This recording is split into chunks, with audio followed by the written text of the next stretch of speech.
What the hell is going on with Solo Sikoa and this MFT group that he's got going on? Because I don't know personally.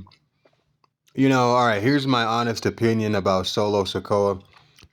And I kind of mentioned this already to a degree, but I'm going to go a little bit more in depth. I thought the guy was a good enforcer. Okay, I thought he looked the part. He's a big, hefty dude. He's got weight on him, that makes him dangerous. He's around 6 feet tall, 5'11", something like that. He's like 260. So, you know, I mean, he made a good enforcer for Roman Reigns. He was a good bodyguard. He played that role well. He was intimidating. He looked like he could kick the Usos' ass if they got out of line, even though they're the older brothers. Um, and he looked like he could bow up to Roman Reigns if he really wanted to. And at one point in time, I do remember there was a moment where he tagged with Roman Reigns and they got into it and he said something in Samoan and Roman Reigns was trying to calm him down. And there was another segment where like he bumped shoulders with Solo Sikoa and Solo looked at him like, the fuck, And Roman looked back at him like, my bad, my bad, dude. So there was this moment where they were trying to make you believe, and it was believable, that Solo was that dude that could stand up and be a badass when and if the time called for it. But what ended up happening was they turned this guy into a clown show, literally.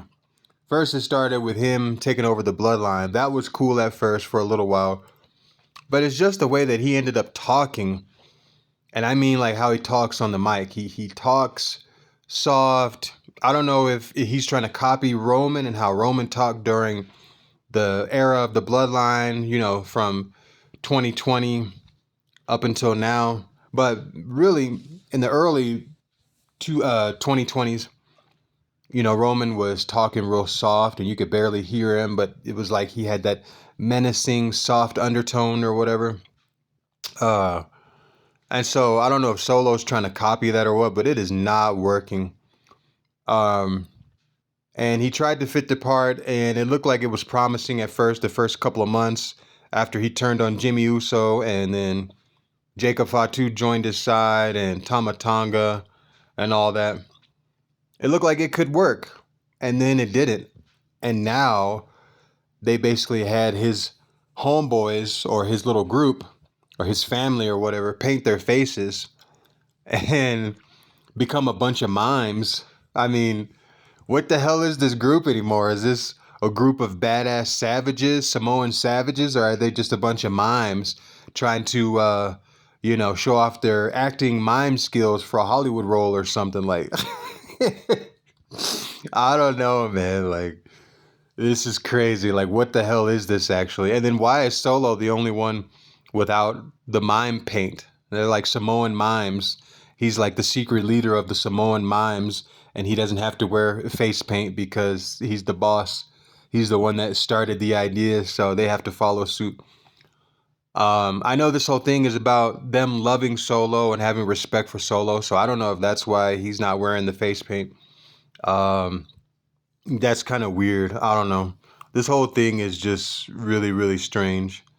But yeah, Solo talks so damn soft on the mic, he might as well have the damn mime face paint on. I mean, what the hell is this group anymore? This is just a clown show. Even Sami Zayn on the last episode of SmackDown was looking at them like, the hell is this, Like, what the hell am I looking at? I had the same look on my face. It was like Sami couldn't take them serious, even though he obviously wasn't supposed to laugh at them or smirk at them. I don't think that was in the script, but he was doing it.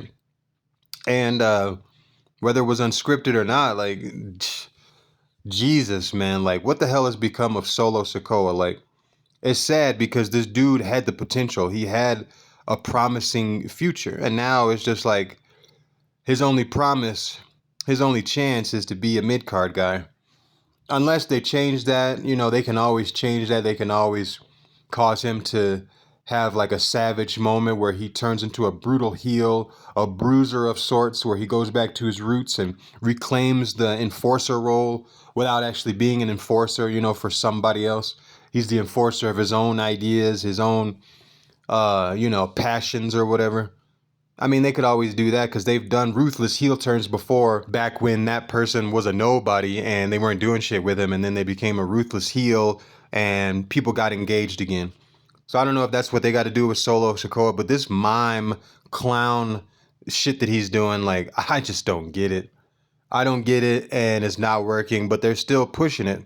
And I don't know if it's just because they don't have nobody else to fill that role of a group of heels. They obviously have some idea of the Wyatt Six fighting Solo Sikoa's group. I guess because they don't have anybody else that's in a group to fight the Wyatt Six. Where the hell is Uncle Howdy? I don't know, man. I don't know what the hell's going on. But yeah, Solo Sikoa has fallen.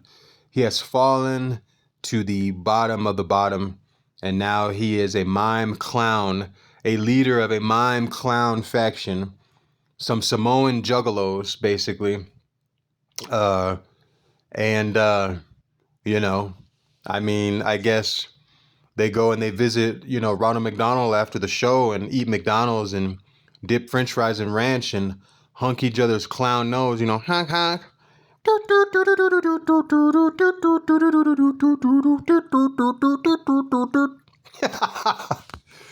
Oh man, like I don't know what's going on, but this is sad. I do not take Solo Sokoa serious at all anymore. So sad.